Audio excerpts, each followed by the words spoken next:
ఆశీర్వాదం అనే చందమామ కథ చెప్పుకుందాం. పూర్వం కాంచీపురంలో అరండాలు అనే భాగ్యవంతుడు ఉండేవాడు. కాకికి ఎంగిలి చేయి విసరని పరమలోభి. గడపలోకి బిచ్చగాలు వస్తే కసిరి వెళ్ళగొట్టేవాడు. అరండాలుకు గూని ఉండేది. అందుచేత అందరూ అతన్ని గూని అరండాలు అనేవారు. అరండాలు ఇంటికి ఒకరోజు బిచ్చగాడు ఒకడు వచ్చి యాచించాడు. అరండాలు వాణ్ణి వెళ్ళిపొమ్మన్నాడు. అయ్యా, 3 రోజుల నుంచి ఆకలితో మాడి చస్తున్నాను. ఇక నడిచే ఓపిక కూడా లేదు. పట్టెడన్నం పెట్టించండి అన్నాడు బిచ్చగాడు. అరండాలు బిచ్చగాని కసిరికొట్టి తన నౌకర్ల చేత అతన్ని అవతలికి గెంటించాడు. బిచ్చగాడు ఆకలికి తాళలేక గొనుక్కుంటూ బడలికతో దారి పక్కన ఒకచోట కూర్చున్నాడు. వాడికి చాలా నిరాశ కలిగింది. అందుచేత దీర్ఘంగా నిట్టూర్పులు విడవసాగాడు. గుడ్డివాడొకడు ఆ దారిన పోతూ బిచ్చగాడి నిట్టూర్పులు విని దగ్గరకు వచ్చి, ఎవరు నాయనా నువ్వు? ఎందుకలా పెద్దగా నిట్టూరుస్తున్నావు? ఏం జరిగిందేమిటి అని అడిగాడు. అయ్యా, నేను బిచ్చగాన్ని. ఎన్ని ఇళ్లకు పోయినా పట్టెడన్నం దొరకలేదు. ఆకలితో చచ్చిపోతున్నాను. శోష వస్తున్నది అన్నాడు బిచ్చగాడు. మా ఇంటికి రా, నాతో పాటు భోజనం చేద్దువు గాని అని గుడ్డివాడు బిచ్చగాన్ని తన ఇంటికి తీసుకుపోయాడు. గుడ్డివాడు తనకు కడుపు నిండా పెట్టిన తిండి తిని బిచ్చగాడు పరమానందం చెంది చేతులెత్తి దండం పెట్టి, భగవంతుడి అనుగ్రహం వల్ల నీకు మళ్ళీ చూపు రావాలి అని ఆశీర్వదించి వెళ్ళిపోయాడు. ఆ రాత్రి గుడ్డివాడి కళ్ళ నుంచి ఏకధారగా చాలాసేపు నీరు కారింది. తెల్లవారేసరికి అతనికి ఏనాడో పోయిన చూపు తిరిగి వచ్చింది. అతడు పొందిన ఆనందం అంతా ఇంతా కాదు. గుడ్డివాడికి కళ్ళు వచ్చాయన్న విషయం ఊరంతా వింతగా చెప్పుకున్నారు. జరిగిన సంగతి రకరకాల కథల రూపంలో ప్రచారమయ్యింది. ఈ వార్త గూని అరండాలకు కూడా తెలిసింది. ఆయన గుడ్డివాణ్ణి వెతుక్కుంటూ వచ్చి, నీకు కళ్ళు వచ్చిన మాట నిజమేనా? ఆశ్చర్యంగా ఉందే. అసలు జరిగినదేమిటి? దాచకుండా చెప్పు అన్నాడు. నిన్న మీ ఇంటి పక్క మాసికల బొంతతో బిచ్చగాడొకడు కూర్చుని ఆకలితో మూలుగుతున్నాడు.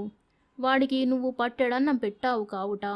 వాడికి నిన్న రాత్రి కడుపు నిండా అన్నం పెట్టాను. నాకు కళ్ళు రావాలని వాడు నన్ను ఆశీర్వదించాడు. వాడి నోటి చలవ నాకు మళ్ళీ కళ్ళు వచ్చాయి. అంతే జరిగింది అని చెప్పాడు కళ్ళు వచ్చినవాడు. అయ్యో, ఎంత పొరపాటు జరిగింది. ఆ బిచ్చగాడు శక్తులు గల వాడై ఉండాలి. నేను వాణ్ణి కసిరి కొట్టాను. వాడికి అన్నం పెట్టి తృప్తిపరిచి ఉంటే నా గూని పోగొట్టి ఉండేవాడే అని అరండాలు ఎంతగానో నొచ్చుకున్నాడు. ఎలాగైనా సరే ఆ బిచ్చగాని పట్టి తెచ్చి వాడికి కడుపు నిండా భోజనం పెట్టి వాడి ఆశీర్వాదంతో తన గూని పోగొట్టుకోవాలని అరండాలు నిశ్చయించుకున్నాడు. ఆ రోజే ఆయన ఊరంతా గాలించి మాసికల బొంత బిచ్చగాన్ని ఎలాగైతేనేం పట్టుకున్నాడు. అతి వినయంగా ఆయన వాణ్ణి తన ఇంటికి పిలుచుకువచ్చి దగ్గర ఉండి షడ్రశోపేతంగా వాడి చేత విందు ఆరగింపజేశాడు. బిచ్చగాడు భోజనం చేసి, దేవుడి దయ వల్ల మీ గూని పోవాలి అని ఆశీర్వదించి వెళ్ళిపోయాడు. అరండాలకు తన గూని పోయినట్టే అనిపించి మర్నాడు తెల్లవారగానే తాను కూడా అందరిలాగే నిటారుగా నిలబడగలననుకున్నాడు. అయితే అరండాలు కోరిక తీరలేదు. అతని గూని పోకపోగా నడుము మరింత వంగినట్టు అనిపించింది. కథ సమాప్తం. అదృష్టం అనే మరో చిన్న కథ చెప్పుకుందాం. విజయవర్మ ఒక చిన్న దేశానికి రాజు. ఆయనకు విజయ అని ఒక కుమార్తె ఉండేది. విజయకు 16 ఏళ్లు నిండిన రోజున తండ్రి ఆమెకు ఒక ఉంగరం పెట్టాడు.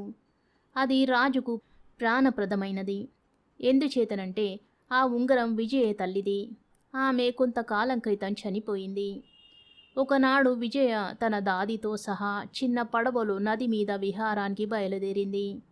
పడవలో పోతూ విజయ తన చేతిని నీటిలో ముంచి తన వేళ్ల సందుగా నీరు ప్రవహిస్తుంటే ఆనందిస్తున్నది. అప్పుడు ఆమె వేలి ఉంగరం జారి నీటిలో పడింది. విజయ కేక పెట్టేసరికి పడవవాడు తెడ్డు వేయడం ఆపి నదిలోకి దిగి ఉంగరం పడిపోయిన ప్రాంతమంతా ఎంతోసేపు వెతికాడు. కానీ ఉంగరం దొరకలేదు. విజయవర్మ కఠినుడు కాడు. కానీ ఉంగరం పారేసుకున్నందుకు ఆయన విజయను క్షమించలేకపోయాడు. విజయ ఇంటికి తిరిగి వచ్చి తనతో ఉంగరం పోయిన మాట చెప్పబోయేసరికి విజయవర్మ అడ్డం వచ్చి, ఇది క్షమించరాని నేరం. నాకు ఆ ఉంగరం ప్రాణంతో సమానమైనది. నేను నీతో ఇంకో విషయం మాట్లాడాలి. నిన్ను పెళ్లాడగోరే మహేషుడు అనే యువకుడు నా దగ్గరికి వచ్చాడు. నీకు అతను తెలుసా అని అడిగాడు. తెలుసునన్నది విజయ. నీకు అతనంటే ఇష్టమా అని విజయవర్మ మళ్ళీ అడిగాడు. అవును నాన్న అన్నది విజయ. నీ దురదృష్టం. నా కూతురికి అతను తగినవాడుగా కనిపించలేదు.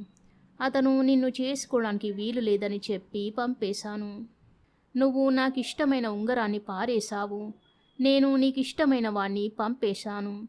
నా ఉంగరాన్ని ఎవరు తెస్తే వాడికి నిన్ను ఇచ్చి పెళ్లి చేస్తానని చాటింపు వేయించబోతున్నాను అన్నాడు విజయవర్మ. చాటింపు వినగానే ఎక్కడెక్కడి యువకులు వచ్చి విజయ పారేసుకున్న ఉంగరం కోసం నదిని కెలికి వదిలిపెట్టారు. కానీ ఉంగరం మట్టుకు దొరకలేదు. విజయ పెళ్లాడగోరిన మహేషుడు మాత్రం ఈ పోటీలో పాల్గొనలేదు. విజయను తనకివ్వనని విజయవర్మ అన్న క్షణం నుంచి అతనికి విరక్తి కలిగింది. అతను నదీ తీరాన అరణ్యాలలో చెట్ల మధ్య ఒంటరిగా కాలం వెళ్ళబుచ్చేవాడు. ఒకనాడు అతను నది అవతలి ఒడ్డున వేటాడుదామని విల్లు బాణాలు తీసుకుని నది దిగువకు వెళ్ళాడు. తలవని తలంపుగా అతనికి ఇవతలి ఒడ్డున ఒక లేడి కనిపించింది. అతను బాణం ఒకటి తీసి ఎక్కుపెట్టి గురి చూసి వదిలాడు. అదే సమయంలో ఒక పెద్ద చేప నీటి మీదికి ఎగిరింది. మహేషుడి బాణం ఆ చేపలో గుచ్చుకున్నది. చేప పెద్ద చప్పుడుతో నీటిలో పడింది. ఆ చప్పుడుకు లేడి తల ఎత్తి మహేషుణ్ణి చూసి చెట్లలో అదృశ్యమైంది. లేడిని కొట్టాలనుకుంటే చేప దొరికింది అనుకొని మహేషుడు ఆ చేపను నీటిలో నుంచి తీసి ఇంటికి పట్టుకుపోయాడు. అతని తల్లి ఆ చేపను తరగగానే దాని పొట్టలో ఉంగరం కనిపించింది. అదే విజయ పోగొట్టుకున్న ఉంగరం. చేప మింగిన కారణం చేతనే అది ఎవరికీ దొరకలేదు. మహేషుడు ఆ ఉంగరాన్ని మర్నాడు రాజుకు సమర్పించాడు. విజయవర్మకు మహేషుడంటే ఇష్టం లేకపోయినా అన్న మాట నిలబెట్టుకునేందుకు అతనికి విజయనిచ్చి పెళ్లి చేశాడు. అదృష్టం విజయది. ఆమె ఉంగరాన్ని పోగొట్టుకోకపోతే తాను కోరినవాణ్ణి ఎన్నటికీ పెళ్లాడేది కాదు. కథ సమాప్తం. ధర్మ సందేహం అనే మరో కథ చెప్పుకుందాం. పూర్వం ఒక గ్రామంలో ఒక గురువు, ఇద్దరు శిష్యులు ఉండేవారు. ఒకసారి గురువుగారు తన శిష్యులతో సహా ఆ పక్క గ్రామానికి బయలుదేరారు. కొంత దూరం వచ్చేసరికి గురువుగారికి దాహం వేసింది. ఆ చుట్టుపక్కల చూస్తే ఎక్కడా నీటి చుక్క కనిపించలేదు. కానీ ఆ దగ్గరలోనే ఒక చిన్న ఊరు కనిపించింది. గురువుగారు తన శిష్యులలో ఒకరిని పిలిచి, శిష్య, చాలా దాహంగా ఉంది. కాస్త దాహం తీర్చుకొని కానీ బయలుదేరలేను. నువ్వు ఆ కనబడే ఊళ్ళోకి పోయి ఎవరినైనా అడిగి కాసిన్ని చల్ల చుక్క పట్టుకురా. నువ్వు వచ్చేదాకా మేము ఈ చెట్టు కింద విశ్రాంతి తీసుకుంటామన్నారు. శిష్యుడు సరేనని బయలుదేరి ఆ ఊళ్ళో ఒక ధనవంతుడి ఇంటికి వెళ్ళి తమ గురువుగారు దాహం కోరిన సంగతి చెప్పి కాసిన్ని చల్ల ఇవ్వమని అడిగాడు. ఇంటి యజమాని సరే అలాగే ఇస్తాను ఉండండి అని లోపలికి పోయాడు. ఇంతలో శిష్యుడి కళ్ళు అక్కడే ఉన్న పశువుల కొట్టంపై పడ్డాయి. కొట్టంలో ఒక గేదెకు బారెడేసి కొమ్ములున్నాయి. అప్పుడు శిష్యుడికి ఒక ధర్మ సందేహం కలిగింది. అరెరే, ఈ గేదెకి ఇంత పొడుగు కొమ్ములున్నాయే, ఒకవేళ ఇది చస్తే దీన్ని ఇంట్లోంచి బయటికి లాగడం ఎలాగా అని శిష్యుడు ఇలా ఆలోచిస్తుండగా ఇంటి యజమాని చల్ల తీసుకొచ్చాడు. ఆయన్ని చూడగానే శిష్యుడు చల్ల తీసుకోకుండానే, ఏమండి, మీ గేదెకు ఇంత బారెడేసి కొమ్ములున్నాయే, ఒకవేళ ఇది చేస్తే దీన్ని బయటికి ఎలా ఈడుస్తారండి అని అడిగాడు. ఇది వినేసరికి ఇంటి యజమానికి చాలా కోపం వచ్చింది. చాలేవయ్యా, చల్లకని వచ్చిన వాడివి, నీ పని నువ్వు చూసుకుపోక నా గేదె చస్తుందని అశుభం పలుకుతావా? నీకు చల్ల ఇవ్వను పో అని వెనక్కి తిరిగి చూడకుండా ఇంట్లోకి పోయాడు. శిష్యుడు తెల్లమొహం వేసుకుని వట్టి చేతులతో గురువుగారి దగ్గరకు తిరిగి వచ్చి జరిగిందంతా చెప్పకుండా ఈ ఊళ్ళో ఎవరు చల్ల ఇవ్వమన్నారు అని చెప్పాడు. అప్పుడు గురువుగారు తన రెండో శిష్యుణ్ణి పిలిచి, ఒరే, నువ్వన్నా పోయి సాధించుకురారా దాహం మరీ ఎక్కువ అవుతోంది అన్నాడు. రెండో శిష్యుడు కూడా బయలుదేరి అదే ఇంటికి వచ్చి చల్ల అడిగాడు. అప్పుడు ఇంటి యజమాని అంతకుముందే ఒకతను వచ్చి చల్ల అడిగిన సంగతి, తర్వాత తన గేదె చస్తుందేమోనని అశుభం పలికిన సంగతి చెప్పాడు.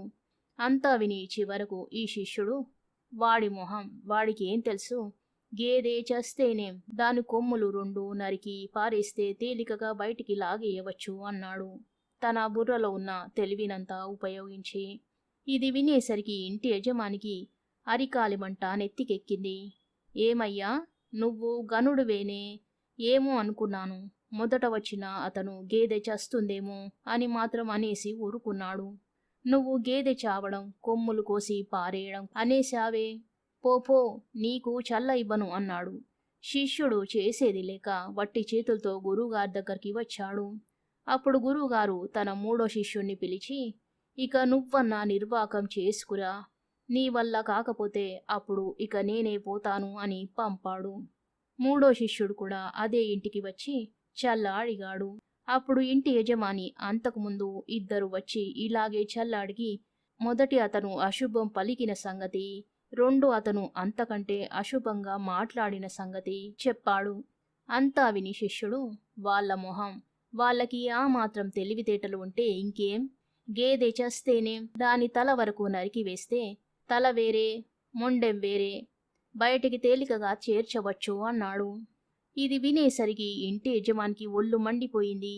ఇక కట్టి పెట్టవయ్యా, ఇంకా ఏదో చెప్పొచ్చావనుకున్నాను, నీకంటే వాళ్ళే నయమనిపించారు, నడు వచ్చిన దారినే పో, నీకు చల్ల ఇవ్వను అన్నాడు. ఈ శిష్యుడు వట్టి చేతులతో తిరిగి వచ్చేసరికి గురువుగారికి చాలా చిన్నతనమైంది. వాళ్ళ అప్రయోజకత్వం తనకే తలవంపులని అనుకున్నాడు.